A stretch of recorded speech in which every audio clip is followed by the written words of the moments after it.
नाम से इस्लाम रहेगा, सिद्दीक तेरा नाम से इस्लाम रहेगा। दुनिया की अदालत में तेरा नाम रहेगा, दुनिया की अदालत में तेरा नाम रहेगा। फारूक तेरा नाम से इस्लाम रहेगा, फारूक तेरा नाम से इस्लाम रहेगा। हर तमन्ना दिल से रुखसत हो गई,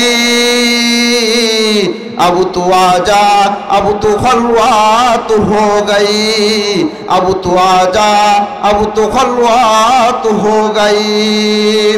रुखसर से बर का जरा पर्दा उठा दो, रुखसर से बर का जरा पर्दा उठा दो। लिल्लाहि मुझे हुस्न खुदा दाद दिखा दो, लिल्लाहि मुझे हुस्न खुदा दाद दिखा दो।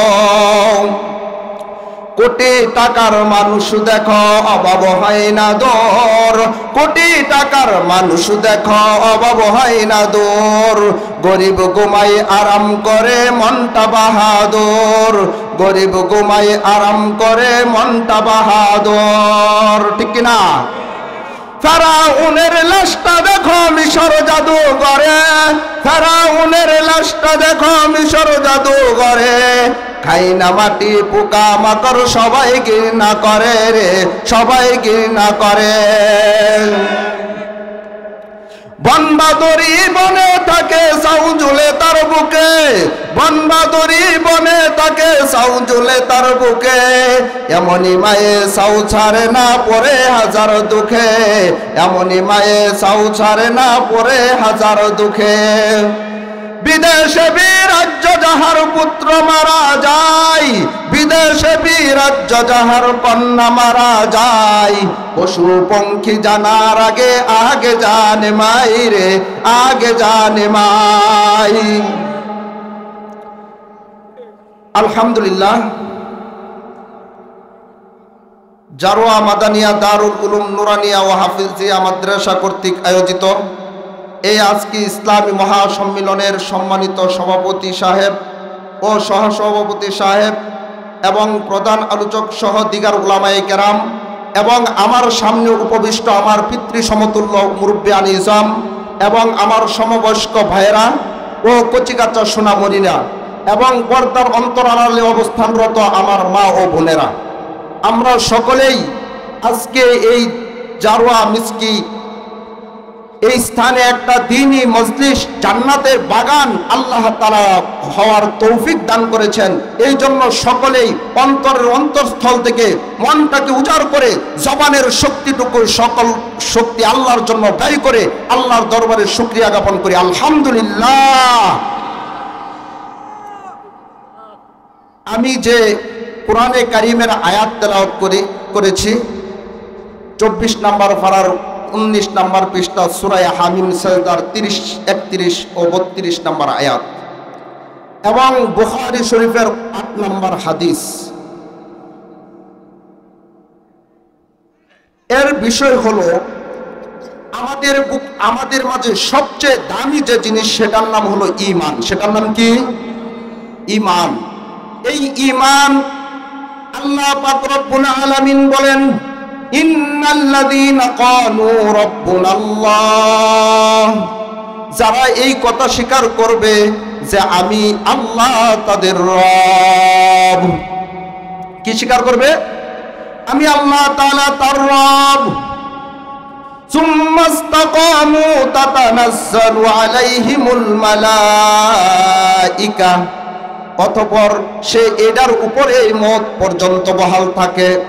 উপরে বহাল থাকে এই আল্লাহ তাআলা যে তার রব, এই রব কথাটা স্বীকারের উপরেই সে মত পর্যন্ত কি থাকে? বহাল থাকে। অন্য আরেক জায়গায় আছে হাত্তা ইয়াতিয়াকাল ইয়াকিন, অর্থাৎ মৃত্যু হওয়া পর্যন্ত সে আল্লাহকে রব বলে স্বীকার করে নিয়েছে। যদি এমন হয়, আল্লাহ পাক রব্বুল আলামিন বলেন, ও দুনিয়ার মানুষ, যদি তোমরা আমাকে রব স্বীকার করে মরতে পারো, আল্লাহ তাখাফু ওয়ালা তাহজানু, মুফাসসিরিনে কেরাম লেখে খৌফ হলো ওই ভয়কে বলা হয় যেটা আগত ভয়, যে ভয় সামনে আসতেছে, যেমন কবরের জগৎ, হাসরের জগৎ, মিজান, ফুলসিরাত, এইগুলির জন্য যে ভয়, ওটার নাম হলো খৌফ। আর হুজুন বলা হয় যেটা পিছনে রেখে আসলাম, আমি আমার সন্তানদেরকে রেখে আসলাম, আমার সন্তানরা এখন জানি কি করবে, আমি চলে যাব, আমার সন্তানরা কেমনে চলবে, কি করবে রে, এইটার জন্য যে চিন্তা ফিকির, এটাকে বলা হয় হুজন। আল্লাহ বলে আল্লাহ তাখাফু ওয়ালা তাহজানু, এই তোমাদের আগত ভয়ও নাই, পিছনের ভয়ও নাই। ওয়াবশিরু বিল জান্নাতিল্লাতী কুনতুম তুআদুন,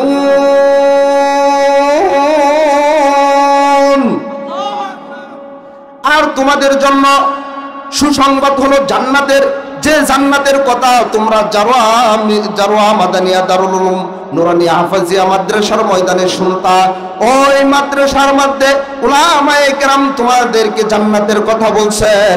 এই খতিব সাহেব হুজুর জুমার মাঝে এই জান্নাতের কথা বলছেন, উলামায়ে কেরাম তোমাদেরকে জান্নাতের কথা বলেছেন।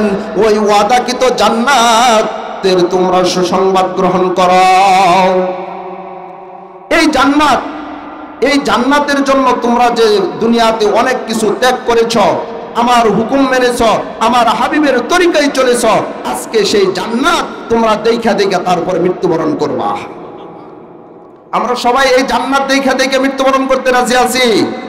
যদি থাকে তাহলে আল্লাহকে আল্লাহ ক্বালু রাব্বুনা আল্লাহ 6 জায়গায় মানতে হবে। বলেন না কয় জায়গায়? 6 জায়গায় মানতে হবে। যদি আমরা 6 জায়গায় ক্বালু রাব্বুনা আল্লাহ এটা মানি, তাহলে আমাদের মৃত্যুর সময় ফেরেশতারা বলে তোমাদের এই যে জান্নাত দেখতেছো, এই জান্নাত দেখে দেখে তোমরা মৃত্যুবরণ করো। এক নম্বর হলো আমি আমার ব্যক্তিগত জিন্দেগিতে রব আল্লাহকে মানতে হবে।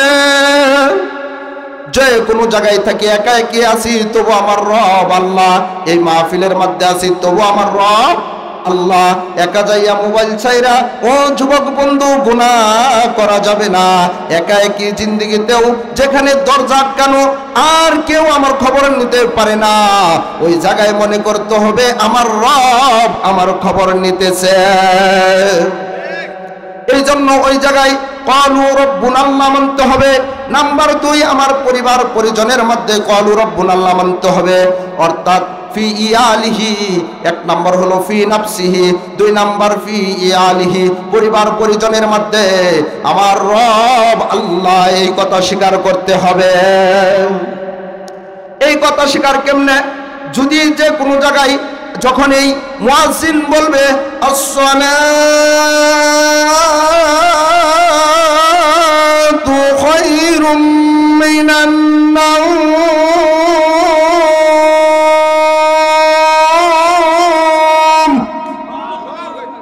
যেখানে এই মুয়াজ্জিন যখন এই কথা বলবে, সে বেড়াইতে গেছে, তারপরেও সবাই বলে এই বাবা উঠো না, চলো মুয়াজ্জিন ডাকতেছে, ঘুম থেকে নামাজ উত্তম, চলো আমরা নামাজে যাই, ও বাবা চলো নামাজ পড়ে আসি। এরম বিবিকে বলে ও আমার আদরের বিবি উঠো না, চলো নামাজ পড়ে আসি। অন্য এক হাদিসের মধ্যে আছে আল্লাহ ওই মুমিনের অবস্থা দেখে হাসেন, যে মুমিন তার বিবিকে শেষ রাত্রে উঠা একটু পানি ছিটা দেয়, দিয়া তাকে জাগনা করে দেয়, আল্লাহ তাআলা দেখা দেখা হাসতে থাকে। এমন ঈমান যদি আমরা গ্রহণ করতে পারি, তাহলে আল্লাহ তাআলা আমাদেরকে এই মৃত্যুর সাথে সাথে জান্নাতের ঘোষণা দিয়া দেন। নাম্বার 3, আমার সমাজের মধ্যে আল্লাহকে ক্বালু রাব্বুনা আল্লাহ মানতে হবে। সেখানে কাউকে কোনোভাবেই এরম করা যাবে না যে সমাজের কারো কোনোভাবেই কোনো ব্যক্তির কথাই সমাজকে আল্লাহর হুকুমের বিরোধীভাবে চলতে দেওয়া যাবে না। নাম্বার 4, ফি মালিহি, অর্থাৎ মালের মধ্যে আল্লাহকে মানতে হবে। মানে যেমন আল্লাহ বলছেন আহাল্লাল্লাহুল বাইআ ওয়া হাররামার রিবা, আল্লাহ ব্যবসাকে বৈধ করেছেন, সুদকে হারাম করেছেন, সুদকে নাজায়েজ করেছেন।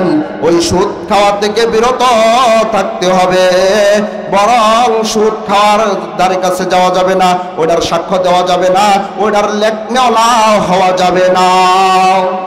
নাম্বার 4, রাষ্ট্রীয়ভাবে যখন কোনো কুলাঙ্গার যখন ইসলামের উপরে আঘাত করবে, ওই সময় আমরা সকলেই ওই রাষ্ট্রীয়ভাবে তার প্রতিবাদ করব, ঠিক কিনা? যেমন এই গত রাত্রের ঘটনা, টঙ্গীর ময়দানে উলামায়ে কেরামের তত্ত্বাবধানে যে জামাত চলতেছে, ওই জামাতের উপরে কিছু সংখ্যক সন্ত্রাসী বাহিনী, ওই সাদ গ্রুপের, তারা এর উপরে অ্যাটাক করে বরং জবাই করে কিছু লোককে হত্যা করেছে, শাহাদাতের পেয়ালা পান করিয়েছে। এর প্রতিবাদ এরকমভাবে রাষ্ট্রীয়ভাবেই করতে হবে। আরেকটা হলো আন্তর্জাতিকভাবে প্রতিবাদ করা। হ্যাঁ, কওলু রব্বুনাল্লাহ মানা, সেটা হলো আল্লাহ পাক রব্বুল আলামিন যে জায়গায় যেখানে ওনার হাবিবকে বলছেন, ওনার হাবিব বলছেন আমার পরে আর কোনো নবী নাই, আনা খাতামুন নবী লা নবিয়্যা বাদি, আমার পরে আর কোনো নবী নাই, আমি সর্বশেষ নবী। কোন কুলাঙ্গার যদি এরকম জন্ম নেয় যে না আরো নবী আছে, যেমন কাদিয়ানীরা বলে নবীর পরে আরো নবী আছে, কাদিয়ানীদেরকে আমরা রাষ্ট্রীয়ভাবে ঘোষণা দিতে চাই, কাদিয়ানীরা কাফের কাফের কাফের, ঠিক কিনা? এইটা হলো আন্তর্জাতিকভাবে সেই ঘোষণা দেওয়া যে কাদিয়ানীরা কাফের। হ্যাঁ, এটার নাম হলো আন্তর্জাতিকভাবে কওলু রব্বুনাল্লাহ মানা, ঠিক কিনা? তো ওই কওলু রব্বুনাল্লাহ 6 জায়গায় মানা, যদি মানি মওতের সাথে সাথে আমাদের জন্য জান্নাত। এটা যে ধর্মের যে যুগের যে নবী আসবে, ওই নবীর ধর্ম মানলেই তার জন্য সেই জান্নাতের ব্যবস্থা আছে।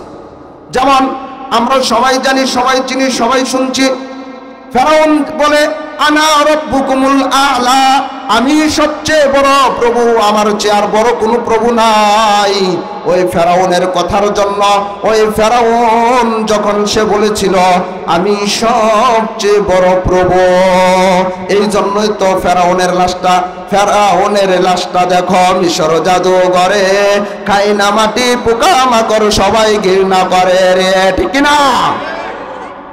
এখনো সেই মিশরের পিরামিডের মধ্যে ফেরাউনের লাশ এভাবে রেখে দিয়েছে। সে যেমন বলছিল আনা রব্বুকুমুল আ'লা, আমি সবচেয়ে বড় প্রভু, ঠিক তেমনি ভাবে আল্লাহ তাআলাও তার এমন বড় দৃষ্টান্ত দিয়ে রেখেছেন যে তার লাশ না পানি গ্রহণ করে, না মাটি গ্রহণ করে, না বাতাস গ্রহণ করে, কিছুই তার লাশকে গ্রহণ করে নাই। ওই ফেরাউনের মেয়ের একটা বাদী ছিল, সেই বাদীর নাম হলো মেস্তা। ফেরাউন যখন বলছিল আনা রব্বুকুমুল আ'লা, আমি সবচেয়ে বড় প্রভু, এই সময় মেস্তা তার ঘরে থাকে, তার বাদী, সে এরম ভাবে তার তাজা ঈমান ছিল, সে ঈমানের দাবিতে তার নিজের সমস্ত সন্তানদেরকে আল্লাহর রাস্তায় বিলীন করে দিয়ে সে শাহাদাতের পেয়ালা পান করেছে। ফেরাউনের মেয়ে যখন একদিন মাথা আশ্রয়, ওই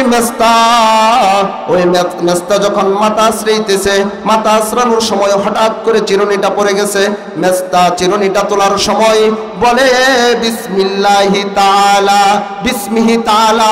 এই কথা যখন বলতেছে, ওই কথা বলার সময় ওই ফেরাউনের মেয়ে শুনে বলতেছে তুমি বিসমিহি তাআলা কার নাম উচ্চারণ করেছ? আমার বাবার নাম তো বলো নাই, বিসমিহি ফেরাউন, এই কথা বলো নাই, তাহলে তুমি কার নাম বলছো?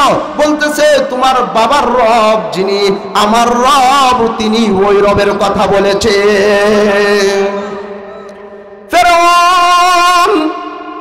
ফেরাউনের মেয়ে ডাক দিয়া বলে আমার বাবার কাছে বলবো কিনা যে তুমি আমার বাবাকে রব মানো না, বরং আমার বাবার ঘরে খাও আর যায় অন্যজনকে রব মানো। এই জন্য বলতেছে হ্যাঁ ঠিক আছে, তোমার বাবাকে বলো, তাতে আমার কোনো সমস্যা নাই। ওনার ব্যাপারে 3টা মত লেখে। ওই মেস্তার 11টা সন্তান ছিল। ওই 11টা মেস্তাকে ডাক দিয়া বলছে, যদি তুমি না মানো তাহলে দেখো তোমার কি পরিণত হয়। এইভাবে একটা তৈল গরম করেছে, তৈলের বড় পাতিল বসাইয়া তৈল গরম হইতেছে, ওই দিক দিয়ে 11টা সন্তানকে দাঁড় করাইয়া দিছে, দিয়া ওই দিক দিয়ে মাকে দাঁড় করাইছে। দাঁড় করাইয়া ওই মা যেন সন্তানের মুখগুলিকে দেখে। আমরা যেরকম দেখি ফুটবল খেলা হয়, একদিক দিয়ে 11 জন, মাঝখানে ফুটবল, অন্যদিকে 11 জন, এভাবে যেন মুখামুখি মুখগুলি দেখা যায়। ওই সন্তানের মুখগুলি যেন দেখতে পারে। কেন? মার মন হলো অত্যন্ত নরম। এই জন্য মাকে দাঁড় করাইয়া বলে, 2 কানি দিয়া ফেরাউনের বাহিনীরা বসা, ডাক দিয়া বলতেছে, বলো তুমি কি চাও যে তোমার সন্তান হারাইবা, নাকি তোমাকে 3টা অফার দেই। নাম্বার 1, তোমাকে আজাদ করে দিব। নাম্বার 2, তোমার সন্তানাদিদের কেউ আজাদ করে দিব। নাম্বার 3, তোমাকে এমন সম্পদ দিব যে সম্পদের কারণে তোমার অন্য কারো গোলামি করতে হবে না। দেখো, এটা চাও নাকি আর বিপরীত? তুমি যদি ওই আল্লাহকে রব মানো, তাহলে তোমাকে মুসার আল্লাহর রব যদি মেনে নাও, তাহলে তোমার 3টা থেকে একটা উপায় বানা, এবং তোমাকেও হত্যা করা হবে, তোমার সন্তানাদিদেরকেও হত্যা করা হবে। সে বলে, আমি মানি না। কেন? সে দাঁড় করাইছিল এই জন্য যে কারণ মায়ের এমন অবস্থা, মা হলো পৃথিবীর বুকে সবচেয়ে নরম দিলের মানুষ, ঠিক কিনা? হাদিসের মধ্যে আছে, তিরমিজি শরীফের হাদিস 3541 নম্বর হাদিস। আল্লাহ রাসূল বলেন যে আল্লাহ তাআলা সমস্ত মহব্বতকে ভাগ করে, সমস্ত মহব্বতকে একত্রিত করে 100 ভাগে ভাগ করছে। করার পরে 99 ভাগ দয়া মায়া আল্লাহর নিজের জাতের মধ্যে রাইখা দিয়া 1 ভাগ দয়া আল্লাহ সমস্ত মাখলুকাতের মধ্যে দিয়া দিছে। বুঝছেননি? এই 1 ভাগের একটু ছোঁয়া পাইছি কি পাইছি না। এই জন্য মা দেখবেন এত গভীর রাত্রে মা যখন সন্তান দেখে এই দিক দিয়ে জরুরত করে দিয়েছে, পেশাব করে দিয়েছে, পাশ পাল্টায় ওই পাশে নিয়ে যায়, যখন ওই পাশে প্রস্রাব করে দেয়, তখন মা ওই পাশ থেকে সন্তানের বুকের উপরে তুলে নেয়। সন্তানকে কোথায় তুলে নেয়? বুকের উপরে তুলে নেয়। ওই সন্তানকে এত মোহাব্বত করে ওই মার ব্যাপারে আল্লাহর রাসূলের হাদিস, এক সাহাবী জিজ্ঞাসা করেন, হাদ্দাসানি বাহজ ইবনে হাকিম হাদ্দাসানি আবি আন জাদ্দি ক্বালা কুলতু ইয়া রাসূলুল্লাহ মান আবাররু, ইয়া রাসূলুল্লাহ মান আবাররু, হে আল্লাহর রাসূল, আমি কাকে বেশি সবচেয়ে খেদমত করব বা সম্মান করব? আল্লাহর রাসূল বলেন ক্বালা উম্মাকা, তোমার মায়ের। আবার বলতেছে, ইয়া রাসূলুল্লাহ, আমি কার খেদমত করব? ক্বালা উম্মাকা, আল্লাহর রাসূল বলেন তোমার মায়ের খেদমত করবা। আবার বলছে, তৃতীয়বারও বলে উম্মাকা, তোমার মায়ের খেদমত করবা। ওই সাহাবী বলেন সুম্মা মান, ক্বালা ইয়া রাসূলুল্লাহ, হে আল্লাহর রাসূল, এরপরে আমি কার খেদমত করব? আল্লাহর রাসূল বলেন সুম্মা আবাকা সুম্মাল আকরাবা ফাল আকরাব, এরপরে তুমি তোমার বাবার খেদমত করবা, তারপরে তোমার প্রিয়জন যারা আছে আত্মীয় স্বজনদের মধ্যে থেকে তাদের খেদমত তুমি করবা। বুঝে আসছে? এই জন্য সর্বপ্রথম মায়ের কথা বলছেন। 3 বার কেন মায়ের কথা বলছেন? মুফাসসিরিনে কেরাম লেখে, তাফসিরে জালালাইনের সূরা জামালাইনের মধ্যে আছে 3 বার কেন বলছেন। আল্লাহ তাআলা মা এমন 3টা কাজ করে বাবাজিরা, ওই 3টা কাজ কোনোদিন বাবার শরীক হইতে পারে না। পারেন? আপনাদের মা ছিল না? ও যুবক, তোমার যেরকম মা আছে, ওই বৃদ্ধ মানুষ, বৃদ্ধ বাবাজির মা ছিল। এখন মায়ের কথা মনে পড়ে যে মা কত বড় নিয়ামত ছিল। আজ বুঝি যাদের ঘরে যাইয়া মা ডাকতে পারে না, তারা বুঝে মা কত বড় জিনিস। ওই মা এমন কাজ করে, নাম্বার 1, মা আল্লাহ তাআলা কোরআনেও বলেন ওয়াসাইনাল ইনসানা বিওয়ালিদাইহি ইহসানা হামালাতুহু উম্মুহু কুরহা ওয়া ওয়াদাআতুহু কুরহা ওয়া হামলুহু ওয়া ফিসালুহু 30 শাহরা। তিনটা কাজ করে মা। এক নাম্বার পেটে ধারণ করে, ওই পেটে ধারণের মধ্যে বাবা শরীক। আপনার উদ্যোগ আছেন যারা কতক্ষণ আপনারা ছিলেন না। এক নাম্বার হলো যখন মা পেটে ধারণ করে, সন্তান পেটে ধারণ করে, বাবাও সাথে ঘুমায়, মাও ঘুমায়, সন্তান মায়ের পেটে লাথি মারে, মা উইটা উইটা চোখগুলি মুছে আর কিছু বলে না। বাবাই ঘুম, বাবার ঘুম ভাঙে না। আদরের স্বামীর সাথে শুয়ে রয়েছে, ওই স্বামীর ঘুম ভাঙে না, নিজেই কষ্ট ধারণ করে। নাম্বার 2, যখন ওই সন্তানটাকে ডেলিভারি দেয় তখন যাইয়া বলে ও শাশুড়ি আম্মা, আমি আপনার কাছে এমন কিছু অন্যায় করেছি, আপনি যা বলছেন তা আমি করতে পারি নাই। ও আম্মা, আপনি আমারে মাফ করে দিয়েন। ঘরের মধ্যে যাইয়া স্বামীর হাত দুটা ধরে বলে তোমার পা দুটা দাও।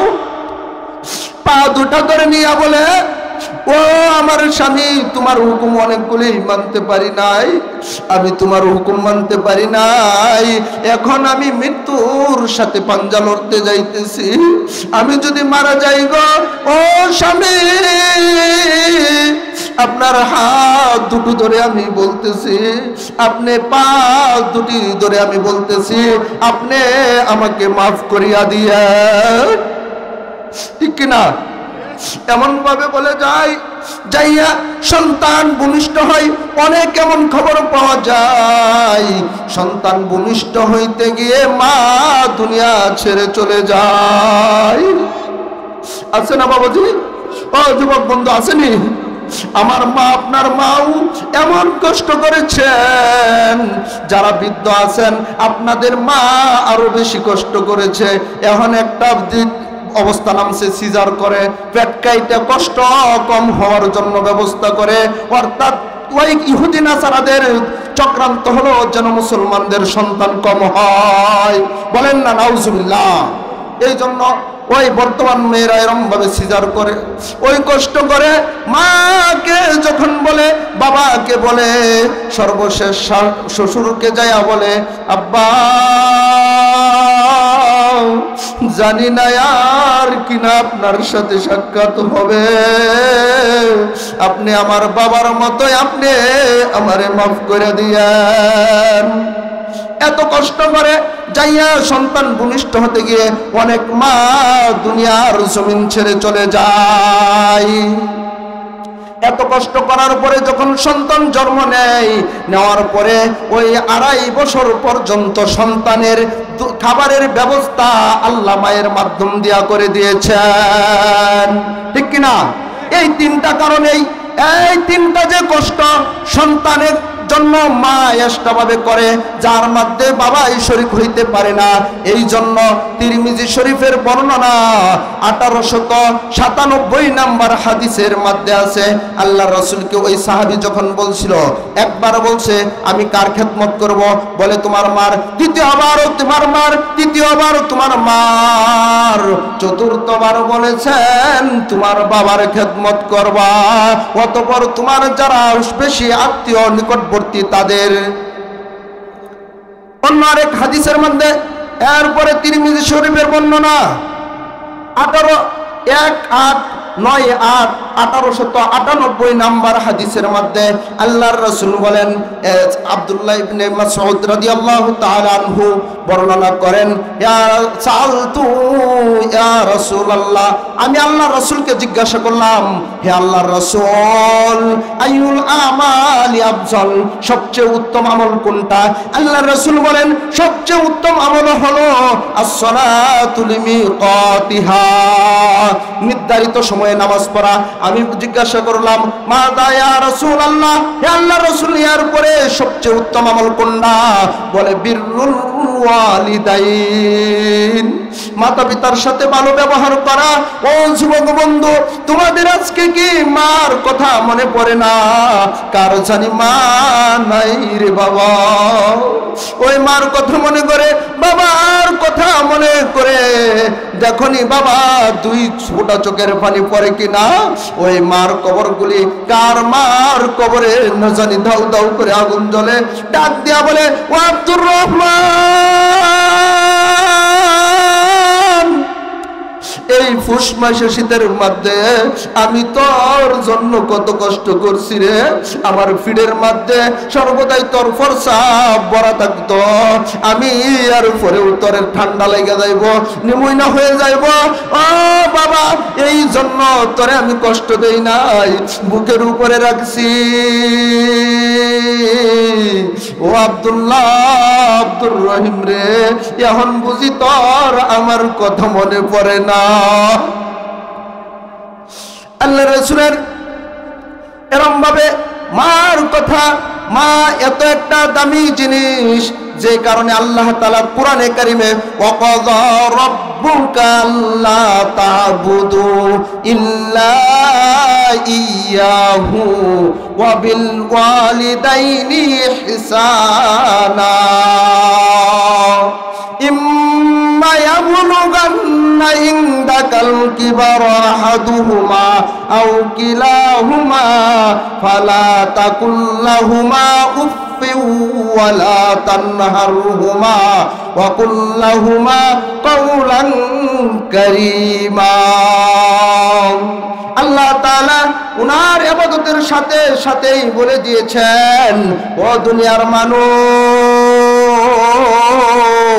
তোমরা আমার ইবাদত করবা, এটার ফয়সালা আমি যেমন করেছি, সাথে সাথে মা আর বাবার খেদমত করবা, এটা আমার ইবাদতের সাথে সাথেই বলে দিলাম। কেননা তোমাদের কারো যদি মা অথবা বাবা দুজন অথবা একজন যদি বৃদ্ধ বয়সে পৌঁছে যায়, তাদের সাথে এমন কোনো ব্যবহার করবা না রে বাবা, যে ব্যবহারের কারণে ও যুবক তোমার মা যেমনি করে কষ্ট করেছিল, আজকে যেন কষ্টের কারণে শব্দটা বাহির হয়ে না আসে। এক হলো এমন, দ্বিতীয় তুমি তোমার মার কষ্টের কারণে শব্দটা বলিও না। কেননা তোমার মা যে তোমার জন্য কি করেছে রে বাবা, এটা তুমি বুঝবা না। বুঝছে যারা সন্তানের বাপ হয়েছে যারা, ঠিক কিনা? এই জন্যই তো কবির ভাষায় বলেন, বিদেশে বিরাজ্য যাহার পুত্র মারা যায়, বিদেশে বিরাজ্য যাহার পুত্র মারা যায়, পশু পঙ্খী জানার আগে আগে জানে মাই রে, আগে জানে মাই। বনবাদরি বনে তাকে সাউ চুলে তার বুকে, বনবাদরি বনে তাকে সাউ চুলে তার বুকে, এমনই মায়ে সাউ ছাড়ে না পরে হাজারো দুঃখে, ঠিক কিনা? কত কষ্ট করে রে বাবা, কত ঈদের দিন আসে, মা সিরা কাপড় পরে, বাবা সিরা কাপড় পরে, পরার পরে সন্তানদেরকে এরম ভাবে, সন্তানদেরকে অন্য তার বন্ধুর সাথে সে বাজারে যাবে, বন্ধুর সাথে কলেজে যাবে, বন্ধুর সাথে মাঠে যাবে, এই জন্য সে কখনোই মা নিজে কষ্ট কইরা সিরা কাপড় পরার পরে ওর সন্তানদেরকে সিরা কাপড় পরাই না, ঠিক কিনা বাবা? এই জন্য বলতেছি, ওই মা আর বাবার আল্লাহ রাসূল হাদিসের মধ্যে বলেন, আল জান্নাতু তাহতা রিজলাইহা, জান্নাত হলো মায়ের পদতলে। এই জন্য মাকে সম্মান করা, মার সম্মান ছাড়া এরকম ভাবে জান্নাতে যাওয়া যাবে না। বাবা যতই ইবাদত করি না কেন, সবচেয়ে গুরুত্বপূর্ণ বিষয় হলো ভালো মার বাবার সাথে ভালো ব্যবহার করা। তো বলতেছিলাম, কেন ওই মা বাবার কথা থেকে জান্নাত দেখতেছি, বিদায় তোমার কোনো কষ্টের বিষয় না। আমি কোনো খারাপ কাজের মধ্যে খারাপ কাজের জন্য মৃত্যুবরণ করি নাই, আমি আল্লাহর রাস্তায় জীবন দিয়েছি। মা তুমি ওই জান্নাত আমি দেখতেছি, তুমি টেনশন করিও না। একটা একটা করে সমস্ত সন্তানকে তেলের মধ্যে ছেড়ে দেয়। সর্বশেষ বলে মৃত্যুর আগ মুহূর্তে যে তোমার কি কোনো কিছু চাওয়ার আছে কিনা? ও মেস্তা ডাক দিয়া বলে আমার একটাই জিনিস চাওয়ার, সেটা হলো আমার হাড়গুলিকে আমার সন্তানের হাড়ের সাথে একসাথে মাটির তলে রাখিও। দেখেন এমন ঈমান যদি হয় তাহলে ইনশাআল্লাহ জান্নাত দেখে দেখে আমরা মৃত্যুবরণ করব। ইনশাআল্লাহ আমরা সবাই এমন জান্নাত পাইতে চাই না? আল্লাহ তাআলা আমাদের সকলকেই এমন ভাবে জান্নাত অর্জন করার তৌফিক দান করুক। কেন আল্লাহর রাসূল সাল্লাল্লাহু আলাইহি ওয়াসাল্লামের সাহাবায়ে কেরাম ওনাদের কাছ থেকে ওনারাও এরকম ভাবে জান্নাতের ঘোষণা, জান্নাত দেখে দেখে এরকম ভাবে মৃত্যুবরণ করেছেন। আমরাও শুনি ইসলামের সর্বপ্রথম যে সোহাদা নারী হযরতে সুমাইয়া রাদিয়াল্লাহু তাআলা আনহা, উনি এরকম ভাবে একবার যাইতেছে ওনার সন্তানকে নিয়ে যাওয়ার সময় আবু জেহেল দেখে যে তারা মা আর সন্তান এক রাস্তা দিয়া যাইতেছে। কেমন নিষ্ঠুর নির্মম ভাবে ওই মা আর মাকে সে এরকম ভাবে হত্যা করেছে। দুজনকে নিয়ে বাঁধার পরে ডাক দিয়া বলে, ও আমার দলবল তোমরা শুনো, এই যে দেখতেছ সুমাইয়ার ছেলে, দেখো তাদের সাথে আমি কেমন করে দুইটা ফিলারের সাথে বাঁধার উপরে সুমাইয়া রাদিয়াল্লাহু তাআলা আনহার বস্ত্রগুলি খুলে ফেলে তাকে বিবস্ত্র করে দেয়। বিবস্ত্র করার পর বলে তোর ছেলের মাথাটা এইদিকে তুলে ধরো। ছেলের মাথা যখন নিজ দিক দিয়া একজনের উপর দিক দিয়া তুলে যেন মায়ের দিকে দেখে, উনি দেখতে রাজি না। অতঃপর যখন মা ওই ঈমানের পরেও ছাড়তে চাই না, তখন ওই ঈমান না ছাড়ে, তখন তাকে রমভাবে মাটির মধ্যে শোয়ানোর পরে বুকের উপরে পাথর দেওয়ার পরে ওই সন্তান বলে আমি আমার মায়ের দিকে তবু তাকাবো না, তাকাই না। এরপরে একটা বর্ষা নেওয়ার পরে ওই সুমাইয়া রাদিয়াল্লাহু তাআলা আনহার লজ্জাস্থানে আবু জেহেল মারার পরে ওই আবু জেহেল এরকম ভাবে হযরত সুমাইয়া রাদিয়াল্লাহু তাআলা আনহাকে শাহাদাতের পেয়ালা পান করিয়ে দেয়। এই ঈমান যে যুগে ঈমান ওলা আছে, ঈমান থাকবে। তো উনি ওই সময় বলতেছিল, ইয়া ওয়ালাদি মা বুলিতু, আমি তোমাকে এই জন্য জন্ম দেই নাই যে একজন কাফেরের হুমকি আর ধুমকিতে তুমি ঈমান ছেড়ে দিবে। ও সন্তান, আমি তো জান্নাত দেখে দেখে এই দুনিয়ার বুক থেকে যাইতেছি, বিদায় তুমি এই আবু জাহেলের ধমকি আর হুমকিতে ঈমান ছেড়ে দিও না, বরং তুমি ঈমানের উপরে অটল থাকো, আমি তোমার সাথে জান্নাতে সাক্ষাৎ করব।